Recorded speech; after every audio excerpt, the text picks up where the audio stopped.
चलिए आगे बढ़ते हैं और आते हैं अपने क्वेश्चन पर।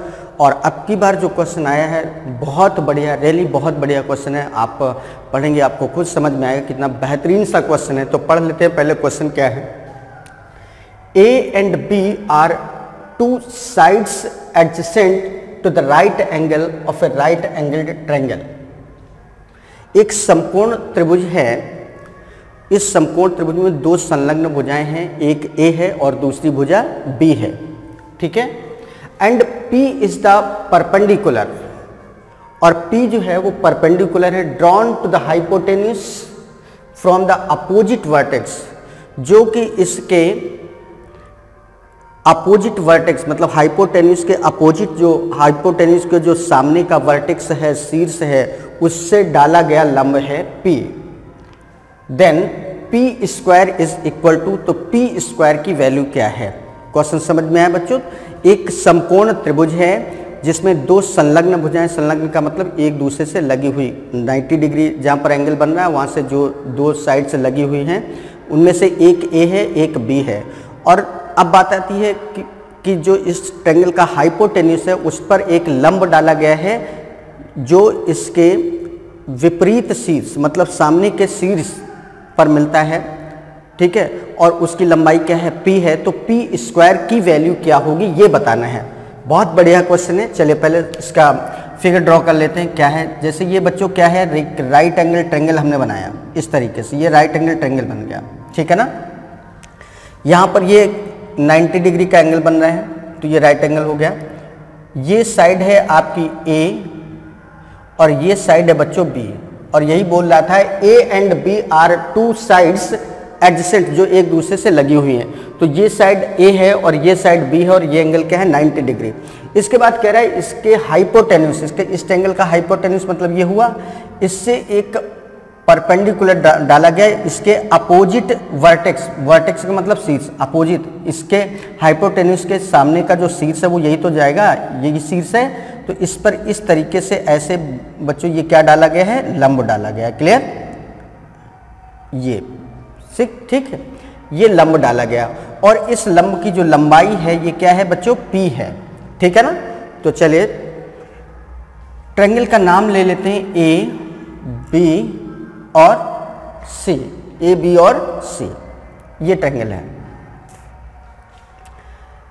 एक बात बताओ बच्चों, ये राइट एंगल ट्रायंगल है, समकोण त्रिभुज है, A B C समकोण त्रिभुज है। तो इस समकोण त्रिभुज का जो एरिया आएगा वो क्या होता है, समकोण त्रिभुज का एरिया बच्चों क्या होता है, राइट एंगल ट्रायंगल का एरिया क्या होता है 1/2 बेस इंटू हाइट। एक चीज तो ये दिमाग में रखनी है। दूसरी चीज, हमें कहीं ना कहीं हाइपोटेन्यूस की जरूरत पड़ेगी, तो पहले हम हाइपोटेन्यूस पहले से ही काउंट कर लें। तो अकॉर्डिंग टू पाइथागोरस थ्योरम, जैसे ये राइट एंगल ट्रायंगल है, इसमें पाइथागोरस थ्योरम का यूज करके हम ये निकाल सकते हैं।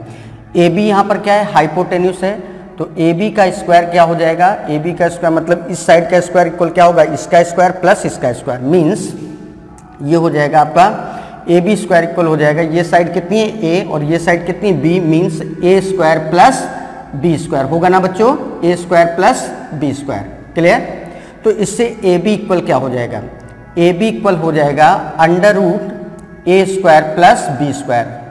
ये हमने निकाल लिया, ये हमारा आ गया हाइपोटेन्यूस, ये आ गया ए बी, हाइपोटेन्यूस आ गया। अब देखिए, अब बात करते हैं कि अगर हम इस ट्रायंगल का एरिया निकालें तो इस राइट एंगल ट्रायंगल का एरिया क्या होगा, area of right angled triangle, right angled triangle क्या होगा, ये होगा बच्चों 1/2 बेस इंटू हाइट। बेस क्या है b, हाइट क्या है h, b इंटू ए, 1/2 b इंटू ए, ये आ गया आपका एरिया। जब हमने इस तरीके से ऐसा ट्रायंगल लिया, ये b है, बेस है, ये क्या है हाइट है, base into height, 1/2 base into height कर दिया तो ये एरिया आ गया। अब जो बात समझाने जा रहे हैं बस वो बहुत इंपॉर्टेंट है, वो ध्यान रखिएगा कैसे करना है। अब अगर हम इस ट्रायंगल का एरिया निकालें और ये ध्यान रखो ये परपेंडिकुलर था, तो परपेंडिकुलर जब आपने यहाँ से डाला था, परपेंडिकुलर का मतलब ही होता है कि ये एंगल क्या है 90 डिग्री। परपेंडिकुलर को हिंदी में बोलते हैं लंबवत, लंबवत का मतलब लंब का मतलब 90 डिग्री से होता है, ठीक है। तो ये एंगल 90 डिग्री है।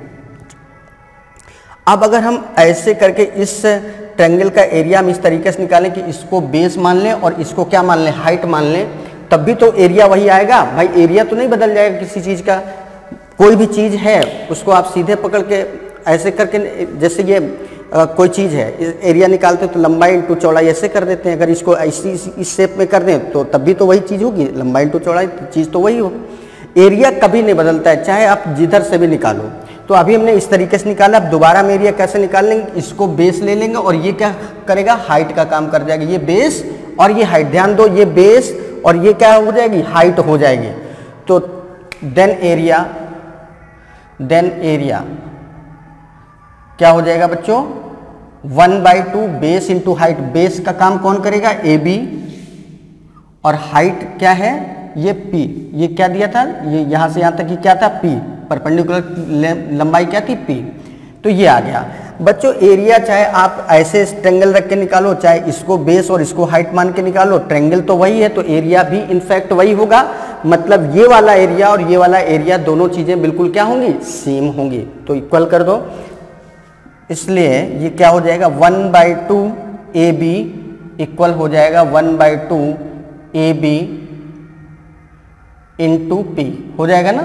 1/2 से 1/2 कैंसिल हो जाएगा, तो इससे क्या हो जाएगा, ए बी की वैल्यू बच्चों क्या आ जाएगी, ए बी की वैल्यू आ जाएगी आपकी A B upon P, A B upon P. और ए बी हम निकाल चुके हैं, ए बी क्या आ रहा है बच्चों, under root A square plus B square equal क्या हो गया, A B upon P, A B upon P, A B upon P आ रहा है, ठीक है ना। एक काम करते हैं, अंडर रूट खत्म करना है तो दोनों तरफ स्क्वायर कर देंगे। तो जब दोनों तरफ आप स्क्वायर करेंगे, on squaring both side, on squaring both sides, दोनों तरफ जब आप स्क्वायर करोगे तो बच्चों क्या हो जाएगा, ये बन जाएगा A square plus B square equal, इधर क्या बन जाएगा, A square B square upon P square हो जाएगा। तो हमें पी स्क्वायर की वैल्यू निकालनी है, देन पी स्क्वायर इक्वल क्या हो जाएगा, ये इधर आएगा तो ये पूरी चीज़ इधर आ जाएगी। तो पी स्क्वायर इक्वल क्या आ जाएगा, A square B square upon A square plus B square. और यही पूछा गया था, तो पी स्क्वायर की वैल्यू क्या आएगी, तो बच्चों पी स्क्वायर की वैल्यू हमारी क्या आ गई, ये आ गई, ठीक है ना। तो ये था आपका क्वेश्चन। तो पी स्क्वायर की वैल्यू क्या आएगी बच्चों, A square B square upon A square plus B square. बहुत बढ़िया क्वेश्चन था, एक बार फिर से बता दे रहे हैं बच्चों। ये राइट एंगल ट्रायंगल था ABC, इसमें ये एंगल हमने 90 डिग्री ले लिया। ये साइड दी थी A है और ये साइड क्या थी, B थी। और इसके हाइपोटेन्यूज से एक परपेंडिकुलर मतलब लंब डाला गया था जो इसके इस शीर्ष पर मिलता था, और इस लंब की लंबाई क्या है, P। तो यहाँ से जो लंब डाला इसकी लंबाई है P और ये एंगल हो गया 90 डिग्री। तो अगर हम राइट एंगल ट्रायंगल में पाइथागोरस थ्योरम का यूज करके हाइपोटेन्यूज निकालना चाहें तो क्या करेंगे, इस साइड का स्क्वायर मतलब हाइपोटेन्यूज का स्क्वायर इक्वल क्या होगा, ये स्क्वायर प्लस ये स्क्वायर। तो पाइथागोरस थ्योरम से बच्चों क्या आ जाएगा, A B square equal A square plus B square. तो ए बी की वैल्यू क्या आ जाएगी, under root A square plus B square आ गई। तो अब हम एरिया निकालने की बात कर रहे हैं। इस ट्रायंगल का एरिया अगर हम ऐसी सीधा सा जैसे ट्रायंगल बना हुआ अगर ऐसे ही सीधा रख के एरिया की बात करें तो क्या होता है, 1/2 बेस इंटू हाइट होता है। तो 1/2 बेस क्या है, बी, और हाइट क्या है, ए। एरिया आ गया। अब बच्चों हम इसी ट्रायंगल का एरिया ऐसे भी तो निकाल सकते हैं कि बेस इसको ले लें, बेस ये हो गया तो हाइट ये हो जाएगी, बेस ये और ये हाइट, हाइट का मतलब 90 डिग्री पर। यहाँ पर भी तो 90 डिग्री पर हाइट थी, देखो ये बेस था तो ये 90 डिग्री पर हाइट, हाइट मतलब 90 डिग्री, ठीक है ना। तो ये अगर ये बेस ले लें हम तो ये हाइट का काम करेगा कि नहीं, तो ये हाइट हो गया। तो ऐसी कंडीशन में एरिया क्या आ जाएगा बच्चों, 1/2 इंटू बेस, बेस हो गया ए बी और हाइट क्या है, पी। तो 1/2 A B equal 1/2 A B into P हो जाए। क्यों, क्योंकि एरिया चाहे जैसे भी निकालो एरिया हर हाल में क्या होता है, बराबर होता है, वो तो कम ज़्यादा नहीं हो जाए। कोई भी चीज़ है तो उसका एरिया तो वही रहेगा, चाहे उसको इधर करो चाहे उधर करो, उल्टा करो सीधा करो, उससे कोई फर्क नहीं पड़ता है, एरिया वही रहेगा। तो बस इसलिए ये चीज दोनों चीज़ें यहाँ पर क्या कर दी गई थी, इक्वल, मतलब ये वाला एरिया और ये वाला एरिया, बस फर्क ये था, इसको सीधे निकाला था, इसको इस तरीके से निकाल लिया है पीछे की तरफ से, उसको बेस मान के, तो दोनों इक्वल कर दिया। इससे ए बी की वैल्यू बच्चों क्या आ जाएगी, ए बी अपॉन पी। और ए बी की वैल्यू हम निकाल चुके हैं, क्या है, under root A square plus B square. तो under root A square plus B square equal क्या हो गया, ए बी अपॉन पी। अब दोनों तरफ क्या कर दिया, स्क्वायर, तो ये हो जाएगा A square plus B square equal A square B square upon P square. तो हमें निकालना था पी स्क्वायर की वैल्यू क्या हो जाएगी, ये बच्चों इधर आ जाएगा, तो ये पूरी चीज अपॉन में आ जाएगी। तो पी स्क्वायर इक्वल हो जाएगा A square B square upon A square plus B square. तो ये था क्वेश्चन और बहुत बढ़िया से आपको समझ में आया होगा बच्चों, बहुत बढ़िया क्वेश्चन था, कई बार का रिपीटेड क्वेश्चन था, ये कई बार पूछा गया है एसएससी के एग्जाम्स में, तो बहुत अच्छे तरीके से अब आप समझ भी गए होंगे, कहीं कोई प्रॉब्लम नहीं। तो चलिए अब इजाजत दीजिए, बढ़ते हैं अपने अगले क्वेश्चन की तरफ और देखते हैं कि अगला क्वेश्चन क्या है।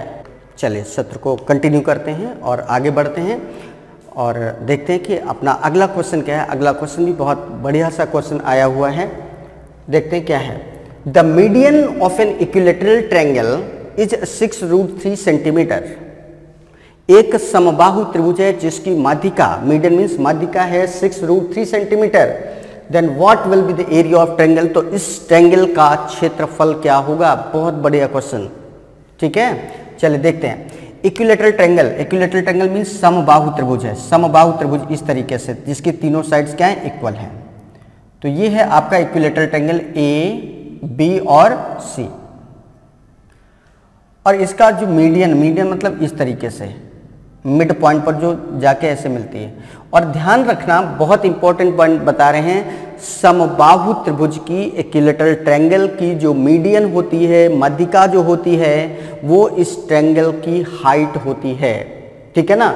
इंपॉर्टेंट पॉइंट है, बहुत इंपॉर्टेंट पॉइंट है, जिनको नोट करना है वो जरूर नोट कर लें।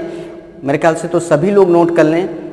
समबाहु त्रिभुज की जो मीडियन होती है वो इसकी क्या होती है, हाइट होती है। क्यों, क्योंकि इस ट्रायंगल में सभी साइड्स क्या होती हैं, इक्वल होती हैं, ठीक है ना। The median of an equilateral triangle always be considered as height of the triangle, ठीक है ना। तो ये जो मीडियन है, मीडियन इसका नाम लिख लेते हैं एडी। एडी क्या है बच्चों, यहाँ पर मीडियन है, क्या है, मीडियन। और जैसे कि अभी ने बताया, इन इक्विलैटरल ट्रायंगल समबाहु त्रिभुज में, इन इक्विलैटरल ट्रायंगल मीडियन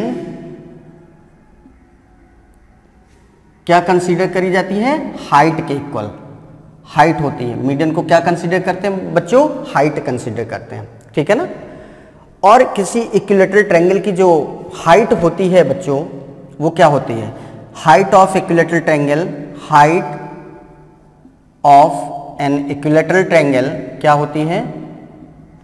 अभी पीछे एक क्वेश्चन में ये चीज यूज हो चुकी है, क्या बताया था, √3/2a, जहां पर a क्या है, इसकी साइड है, इस समबाहु त्रिभुज की साइड क्या है, a। तो अगर height of an equilateral triangle मतलब समबाहु त्रिभुज की हमें हाइट निकालनी है या मीडियन निकालनी है, तो ये कैसे निकालेंगे, √3/2a कर देंगे। और जैसा कि क्वेश्चन में ये दिया है कि इस ट्रायंगल की जो मीडियन है, मीडियन को हम हाइट बोल सकते हैं, क्या है, 6√3। तो जो मीडियन है या हाइट है वो क्या हो जाएगी, 6√3। तो यहाँ पर बच्चों लिख देंगे 6√3, ये चीज हो गई 6√3 और ये इक्वल हो जाएगा √3/2a हो जाएगा ना। तो √3 से बच्चों √3 कैंसिल, तो 6 2 जा 12, a की वैल्यू क्या आ जाएगी, 12। मीन्स इस समबाहु त्रिभुज की जो साइड है वो कितनी है, 12। हमको ये पता चल गया, क्लियर है। देखो कितना अच्छे तरीके से हम लोगों ने यहाँ पर इसको ट्रीट किया कि हमें ये पता होता है कि जो इक्विलैटरल ट्रायंगल की मीडियन होती है वो इसकी हाइट होती है। और किसी भी इक्विलैटरल ट्रायंगल मतलब समबाहु त्रिभुज की हाइट क्या होती है, √3/2a, जहाँ पर a क्या है, इसकी साइड है।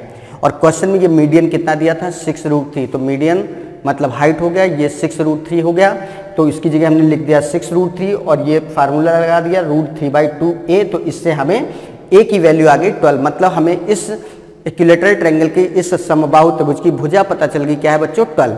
और भुजा पता चल गई, देन एरिया क्या हो जाएगा बच्चों, then area of this triangle क्या हो जाएगा, समबाहु त्रिभुज का एरिया बच्चों क्या होता है, खूब इस पॉइंट का यूज कर चुके हैं। समबाहु त्रिभुज का एरिया क्या होता है, √3/4 साइड स्क्वायर, और साइड क्या है, 12 × 12। √3/4 साइड स्क्वायर। तो इसको सॉल्व कर लेंगे तो क्या हो जाएगा, 4 से डिवाइड करेंगे 3, 12 3 जा 36 √3 सेंटीमीटर स्क्वायर। तो इस समबाहु त्रिभुज का जो क्षेत्रफल आएगा बच्चों वो क्या हो जाएगा, 36 √3 सेंटीमीटर स्क्वायर। तो किस तरीके से क्वेश्चन किया गया है, कैसे था, ये सब समझ गए होंगे। तो इसको एक बार फिर से समझ लो। ये बच्चों क्या था, समबाहु त्रिभुज था, इक्विलैटरल ट्रायंगल था, जहां पर इस ट्रायंगल की हर साइड क्या थी, ए, ये भी ए और ये भी बच्चों क्या थी, ए, मतलब तीनों साइड्स क्या थी, ए थी। अब इस पर ये मीडियन की बात करते हैं। मीडियन का मतलब होता है ये मिड पॉइंट, और साथ ही साथ इसको यहाँ पर ऐसे ही बोल सकते हैं कि ये एंगल हमेशा यहाँ पर क्या बनता है, 90 डिग्री, इसीलिए इसको हाइट कंसीडर कर लेते हैं। तो AD यहाँ पर क्या है, मीडियन है। और किसी भी ट्रायंगल, किसी भी इक्विलैटरल ट्रायंगल में मतलब समबाहु त्रिभुज में मीडियन को क्या कंसीडर करते हैं, हाइट। तो लिखा है in equilateral triangle median considered as height.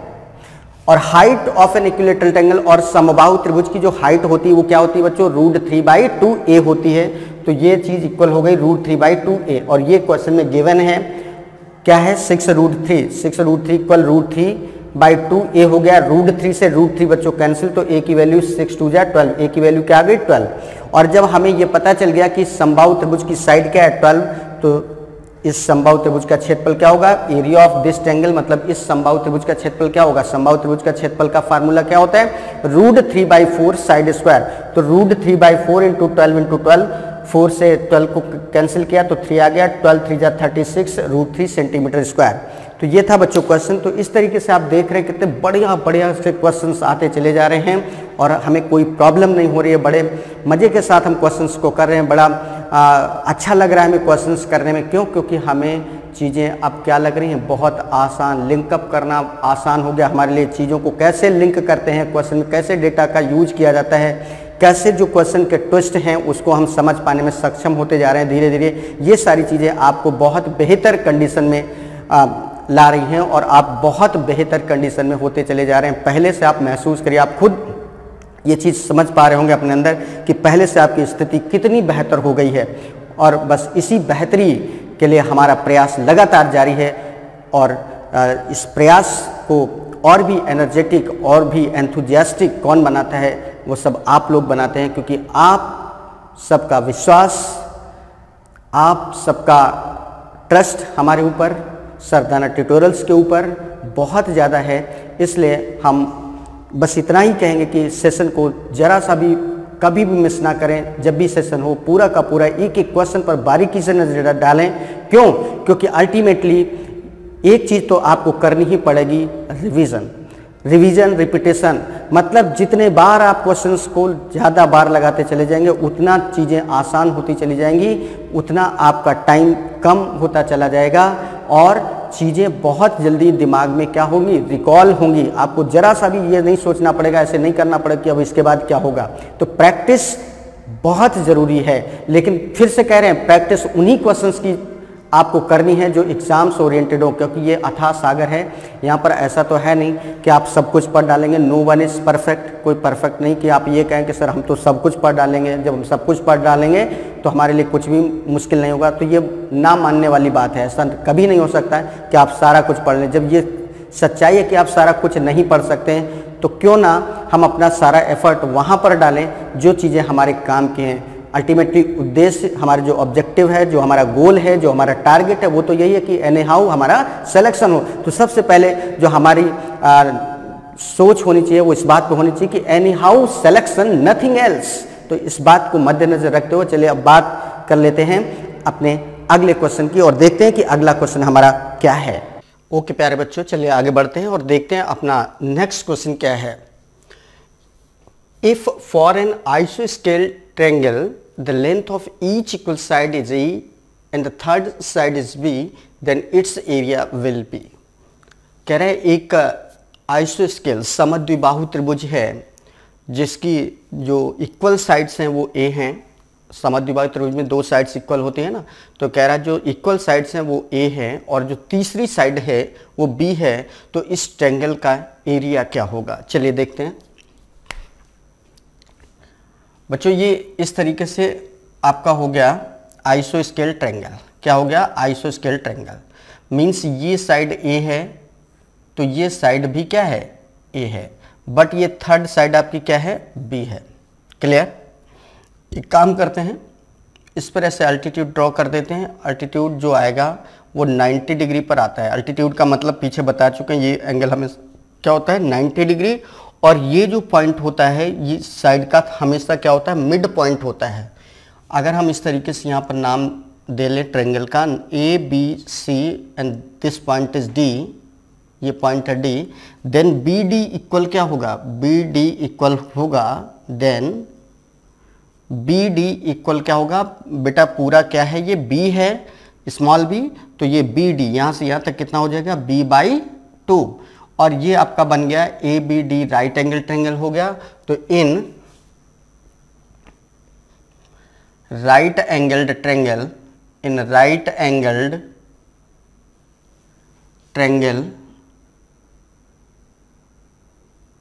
A B D, in right angle triangle A B D, इस ट्रायंगल में पाइथागोरस थ्योरम के अकॉर्डिंग बच्चों इसका स्क्वायर इक्वल क्या होगा, इसका स्क्वायर प्लस इसका स्क्वायर। मीन्स हम इसको ये भी कह सकते हैं कि ए डी का जो स्क्वायर होगा वो इसके स्क्वायर माइनस इसके स्क्वायर के इक्वल होगा। होगा कि नहीं होगा? तो ये हो जाएगा आपका ए बी स्क्वायर इक्वल क्या हो जाएगा बच्चों, A D square plus B D square. होगा कि नहीं होगा? इन राइट एंगल ट्रायंगल, जो आपको ये ट्रायंगल दिखाई पड़ रहा है ए बी डी, इस राइट एंगल ट्रायंगल में ये जो ए बी है ये हाइपोटेन्यूस होगा, क्योंकि ये 90 डिग्री के जस्ट अपोजिट की साइड है, तो ये हाइपोटेन्यूस हो गया। और पाइथागोरस थ्योरम के अकॉर्डिंग हाइपोटेन्यूस का स्क्वायर जो होता है वो रिमेनिंग 2 साइड्स के स्क्वायर के इक्वल होता है। Means A B square equal होगा A D square plus B D square. अब यहाँ पर वैल्यू रखते हैं जरा, तो ए बी आपका बच्चों क्या है, ए, तो ये हो गया आपका A square equal A D आपको फाइंड करना है, तो A D square plus B D square means ये है आपका बी बाई 2 का स्क्वायर। इससे ए डी स्क्वायर इक्वल क्या हो जाएगा, ए डी स्क्वायर क्या हो जाएगा बच्चों, ये चीज इधर आ जाएगी तो हो जाएगा A square minus B square upon 4 हो जाएगा, A square minus B square upon 4। Then A D equal क्या हो जाएगा, ए डी इक्वल हो जाएगा under root A square minus B square upon 4। ठीक है ना, ए डी की वैल्यू हमको पता चल गई। Then area of triangle A B C, तो ये जो ट्रायंगल है ए बी सी पूरा कंप्लीट ट्रायंगल है, इसका एरिया क्या हो जाएगा, देखिए ये पूरा यहाँ पर ये 90 डिग्री बन रहा है, तो राइट एंगल ट्रायंगल का एरिया बच्चों क्या होता है 1/2 base into height, 1/2 base into height होता है। क्या होता है 1/2 बेस इंटू हाइट, है ना। तो कितना हो जाएगा बच्चों 1/2, इसका बेस कितना है, ये पूरा b है, b into height, height means AD, AD कितना आ रहा है बच्चों, हम लोग निकाल चुके हैं under root A square minus B square upon 4, है ना। तो ये क्या हो जाएगा बच्चों b/2 under root A square minus B square upon 4, या इसको और भी थोड़ा सा सिंप्लीफाई करके हम ये लिख सकते हैं b/2 under root 4a square minus B square upon 4। और बच्चों इस 4 का स्क्वायर रूट आ जाएगा तो 2 बाहर आ जाएगा, 2 बाहर हो जाएगा तो ये 2 2 जा 4 हो जाएगा, b/4 under root 4a square minus B square. तो इस तरीके से इस ट्रायंगल का एरिया बच्चों क्या आ जाएगा b/4, 4a square under root के अंदर 4a square minus B square. तो देखा आपने किस तरीके से इस क्वेश्चन को सॉल्व किया गया, बहुत बढ़िया क्वेश्चन था बच्चों। फिर से एक बार समझ ले रहे हैं क्वेश्चन को। हमने एक ट्रायंगल लिया, ट्रायंगल बनाया, उस ट्रायंगल में ये साइड क्या थी बच्चों ए, और ये साइड भी बच्चों क्या थी ए, और ये तो तीसरी साइड मीन्स इसका बेस था, ये क्या था बी। फिर इस पर एक हमने अल्टीट्यूड ड्रॉ कर दिया है जो कि AD है, और अल्टीट्यूड हमेशा बेस पर 90 डिग्री होता है, 90 डिग्री का एंगल बनाता है, तो ये एंगल 90 डिग्री। और दूसरी खास बात क्या होती है कि जो अल्टीट्यूड होता है वो बेस को मिड पॉइंट पर कट करता है, मिड पॉइंट पर कट करेगा। तो अगर यहाँ से यहाँ तक ये साइड आपकी पूरी B है तो इसका मिड पॉइंट मतलब BD, यहाँ से यहाँ तक कितना हो जाएगा b/2। तो ये हमें पता है b/2 है और ये AD हमें फाइंड करना और ये इस ट्रायंगल राइट एंगल ट्रायंगल का हाइपोटेन्यूज है। तो पाइथागोरस थ्योरम के अकॉर्डिंग बच्चों क्या हो जाएगा, इन राइट एंगल ट्रायंगल ABD में पाइथागोरस थ्योरम के अकॉर्डिंग AB स्क्वायर इक्वल क्या हो जाएगा, AD square plus BD square. सभी की वैल्यू रखेंगे। AB हमारा क्या है, A है, तो A स्क्वायर इक्वल AD हमें पता करना है, तो AD स्क्वायर प्लस B/2 का स्क्वायर। तो इससे AD स्क्वायर की वैल्यू क्या आ जाएगी, इस तरीके से सॉल्व कर लेंगे। जब AD पता चल गया तो इस ट्रायंगल का एरिया, इस पूरे ट्रायंगल का एरिया क्या होगा, 1/2 बेस इंटू हाइट। क्यों, क्योंकि ये राइट एंगल ट्रायंगल है ना। तो 1/2 बेस इंटू हाइट, बेस क्या है B, हाइट क्या है AD की वैल्यू यहाँ रखी और इस तरीके से सॉल्व करके इस क्वेश्चन का बच्चों आंसर आया B/4 √ 4A square minus B square. तो बहुत बढ़िया सा, बहुत अच्छा सा क्वेश्चन था। उम्मीद करते हैं बहुत बढ़िया तरीके से आपने समझा होगा। और चलिए अब बात करते हैं अपने नेक्स्ट क्वेश्चन की। नेक्स्ट क्वेश्चन क्या है देखते हैं। ओके बच्चों, चलिए अगला क्वेश्चन स्टार्ट करते हैं और देखते हैं अगले क्वेश्चन में क्या है। If the side of A square is 1/2 x + 1 and its diagonal is 3 - x/√2 then the length of the side of a square is। कह रहा है किसी वर्ग की जो एक साइड है वो क्या है बच्चों, 1/2 x + 1 है और इसका जो विकर्ण है, विकर्ण क्या है 3 - x/√2। तो कह रहा है then the length of the side of square, तो इस वर्ग की भुजा की लंबाई क्या है। क्लियर है, चलिए देखते हैं। बच्चों एक बात बताओ, पीछे बहुत अच्छे से आपने डिस्कशन किया हुआ है कि किसी भी वर्ग में सभी भुजाएं तो बराबर होती हैं, एक बात तो सबको पता है। दूसरा, वर्ग का जो विकर्ण होता है, डायगोनल जो होता है स्क्वायर का, ये क्या होता है, डायगोनल क्या होता है, side root 2। Diagonal of square क्या होता है, diagonal of square, diagonal of square क्या होता है बच्चों, साइड रूट 2 होता है ना। क्लियर। तो डायगोनल ऑफ स्क्वायर क्या दिया है, स्क्वायर का जो डायगोनल दिया है ये क्या दिया बच्चों, 3 - x/√2 दिया है ना। ये हो जाएगा, तो डायगोनल की जगह ये लिख दिया। अब साइड क्या है बच्चों, 1/2 x + 1 और इसमें क्या कर देंगे, √2 से मल्टीप्लाई। साइड की जगह ये लिख दिया और √2 से मल्टीप्लाई कर दिया। अब इसको सॉल्व करेंगे तो ये देखो बच्चों, ये जो √2 है ये क्रॉस मल्टीप्लाई में इधर आ जाएगा, है ना। तो ये क्या हो जाएगा, 3 - x = 1/2 x + 1 into √2 into √2 cross multiply होकर क्या बन जाएगा, 2 से ये वाला 2 क्या हो जाएगा बच्चों, कैंसिल। मीन्स 3 - x इक्वल क्या हो जाएगा, x + 1। ये x इधर ले जाएंगे तो प्लस का हो जाएगा, 2x इक्वल क्या हो जाएगा, 3 - 1 2x इक्वल 2। तो x की वैल्यू बच्चों क्या आ गई, 1। और x की वैल्यू अगर 1 आ गई तो इसकी साइड क्या है बताओ बच्चों, इसकी साइड क्या है, the side of A square, side है 1/2 x + 1। देन साइड इक्वल क्या हो जाएगा, 1/2 x + 1। अब यहां पर x की वैल्यू हम रख देंगे तो 1/2 x की वैल्यू बच्चों 1 + 1 कितना हो जाएगा, 1/2 1 + 1 इंटू क्या हो गया 2, ये 2 से ये 2 कैंसिल, मीन्स क्या हो गया 1 यूनिट। कितना हो जाएगा बच्चों, 1 यूनिट। तो इस वर्ग की जो भुजा है, जो साइड है बच्चों, वो क्या आ जाएगी, 1 यूनिट। ठीक है ना। तो इस तरीके से बहुत बढ़िया सा क्वेश्चन था, सिंपल था, कुछ भी नहीं करना था, बस हमें ये पता होना चाहिए कि स्क्वायर का जो डायगोनल होता है वो क्या होता है, साइड √2। साइड गिवन थी, उसमें √2 से मल्टीप्लाई कर देंगे तो वही डायगोनल बन जाएगा। और डायगोनल हमारा क्या था, गिवन था। तो diagonal of square equal side √2 और डायगोनल की जगह हमने क्या लिख दिया, 3 - x/√2। साइड भी हमें गिवन थी 1/2 x + 1 इंटू √2 कर दिया। इसके बाद इसको सॉल्व कर लिया तो x की वैल्यू बच्चों क्या आ गई, 1 आ गई। और x की वैल्यू अगर 1 आ गई देन साइड क्या है, 1/2 x + 1। तो यहाँ पर वैल्यू रखी x की 1, तो 1 + 1 2, 2 इंटू 1/2 दैट इज 1 यूनिट। तो इस तरीके से बच्चों देखा आपने कितना बढ़िया सा क्वेश्चन था और कितना आराम से बिना किसी कोई प्रॉब्लम के हमने बहुत आसानी से इस क्वेश्चन को क्या कर लिया है, सॉल्व कर लिया। तो चलिए अब आगे बढ़ते हैं और देखते हैं अपना अगला क्वेश्चन क्या है। ओके बच्चों, चलिए देखते हैं क्वेश्चन क्या है।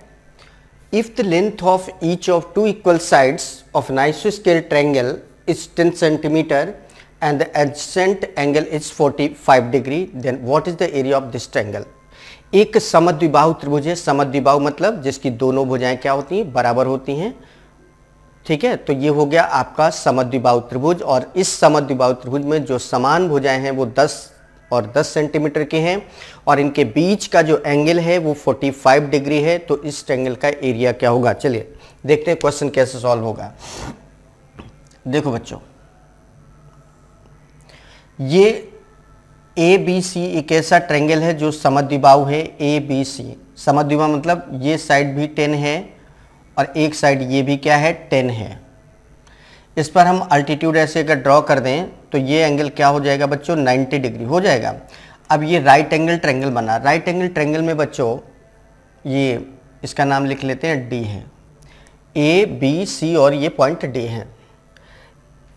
एक काम करते हैं, इसमें साइन थीटा का यूज कर लेते हैं। साइन थीटा इक्वल क्या होता है बच्चों? लंब बटे कर्ण होता है। किसी समकोण त्रिभुज की अगर बात करें तो इसमें साइन थीटा का अगर यूज करें तो साइन थीटा क्या होता है? लंब बटे कर्ण, परपेंडिकुलर अपॉन हाइपोटेन्यूज। तो यहाँ पर परपेंडिकुलर क्या है? ये है, और हाइपोटेन्यूज क्या है? ये, और ये एंगल उसने ऑलरेडी गिवन था, कितना था? 45 डिग्री।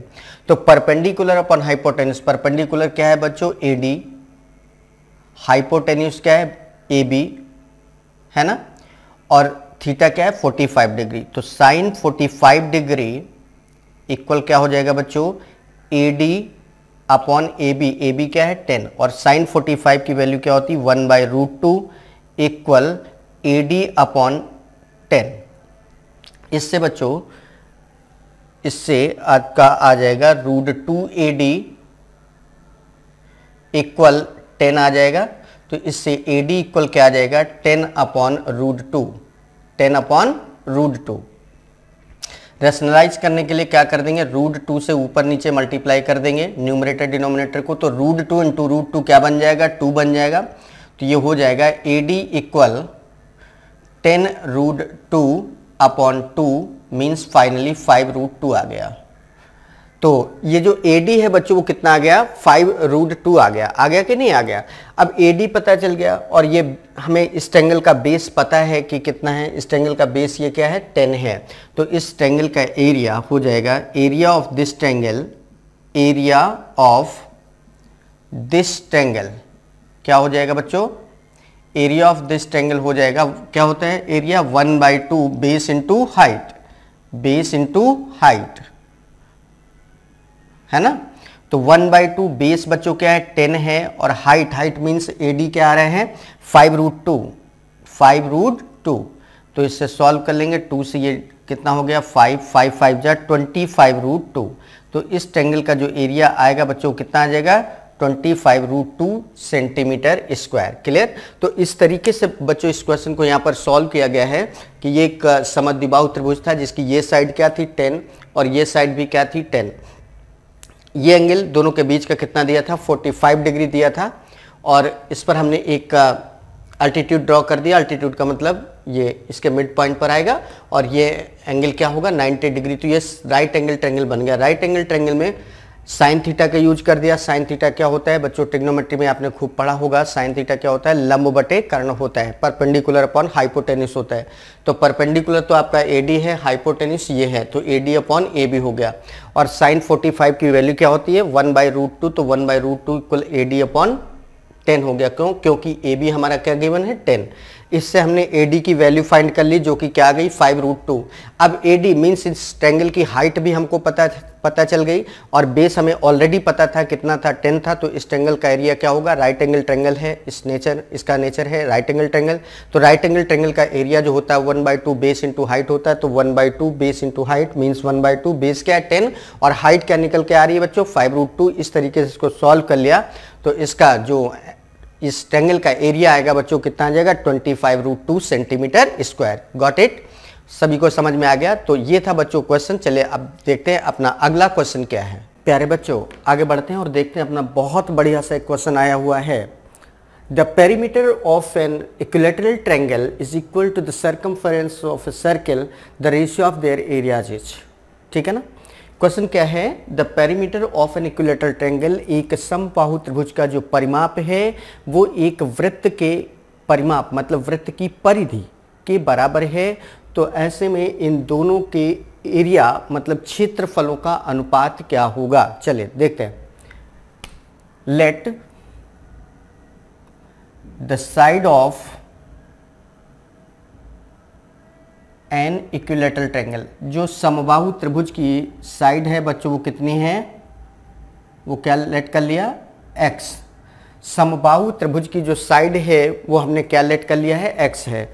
अगर बच्चों इसकी भुजा x है तो आप लोग बताएं इसका परिमाप क्या होगा। 3 साइड्स होती हैं और तीनों बराबर हैं तो इसका परिमाप क्या होगा, डेफिनेटली 3x होगा कि नहीं हो। देन इट्स पेरीमीटर, इसका परिमाप क्या होगा बच्चों, इसका परिमाप होगा बच्चों 3x। भाई हर साइड x है तो इसका परिमाप मतलब पेरीमीटर क्या होगा, सम ऑफ ऑल द साइड्स मतलब x plus x plus x, तीनों साइड्स बराबर बराबर x हैं तो इसका परिमाप क्या हो जाएगा बच्चों 3x होगा ना। तो इसका परिमाप हो गया 3x। अब कह रहा है इसका जो परिमाप है बच्चों वो किसके बराबर है, वृत्त की परिधि के बराबर है। और वृत्त की परिधि क्या होती है, सर्कमफेरेंस ऑफ सर्कल क्या होता है, सर्कमफेरेंस ऑफ सर्कल ये क्या होता है बच्चों 2 पाई r होता है ना। क्या होता है बच्चों 2 पाई r। ये इसका परिमाप मतलब त्रिभुज का परिमाप और इस वृत्त की परिधि दोनों चीजें सेम हैं। इट मीन्स देयरफॉर क्या हो जाएगा बच्चों, देयरफॉर 3x इक्वल क्या हो जाएगा 2 पाई r हो जाएगा। 3x इक्वल क्या हो जाएगा 2 पाई r। तो इससे x की वैल्यू बच्चों क्या आ जाएगी, x की वैल्यू आ जाएगी 2/3 ये अपॉन में आ जाएगा 2/3 पाई r। एक चीज हमको ये पता चल गई कि x की वैल्यू क्या है 2/3 पाई r। यहां तक कोई दिक्कत, यहां तक कोई दिक्कत नहीं। अब बात कर लेते हैं एरिया की। Now area of triangle and area of circle, इन दोनों का एरिया का अनुपात बताना था। तो एरिया ऑफ ट्रायंगल किया और एरिया ऑफ सर्कल किया। अब एरिया ऑफ ट्रायंगल क्या होता है, √3/4 समबाहु त्रिभुज है तो √3/4 साइड स्क्वायर मीन्स x का स्क्वायर हो जाएगा अपॉन इसका एरिया क्या होता है पाई r स्क्वायर हुआ ना बच्चों। √3/4 एक्स स्क्वायर ये किसका एरिया हो गया, ये ट्रायंगल का एरिया हो गया और सर्कल का एरिया क्या होता है पाई r स्क्वायर। अब इसको सॉल्व करना है तो देखिए ये हो जाएगा बच्चों √3/4 side square means x square और x की वैल्यू देखो बच्चों क्या है 2/3 पाई r है ना। तो इसका स्क्वायर करेंगे तो 2 का स्क्वायर क्या हो जाएगा 4, पाई का स्क्वायर पाई स्क्वायर और ये r स्क्वायर और अपॉन 9 ये तो आया, 3 का स्क्वायर 9 और इसके पूरे के अपॉन में क्या आ जाएगा पाई r स्क्वायर, क्या आ जाएगा पाई r square into pi r square. Clear. तो इस देखो बच्चों ये क्या कैंसिल हो जाएगा, 4 से 4 कैंसिल हो जाएगा, इस r स्क्वायर से ये r स्क्वायर कैंसिल हो जाएगा, इस पाई से बच्चों ये पाई कैंसिल हो जाएगा। तो फाइनली कितना बच गया √3 और ये पाई बच रहा है √3 पाई अपॉन 9 ये तो बचा। अब इसको लिख सकते हैं √3 इंटू 22/7 पाई की जगह 22/7 और 9 को बच्चों लिख सकते हैं 3 इंटू 3।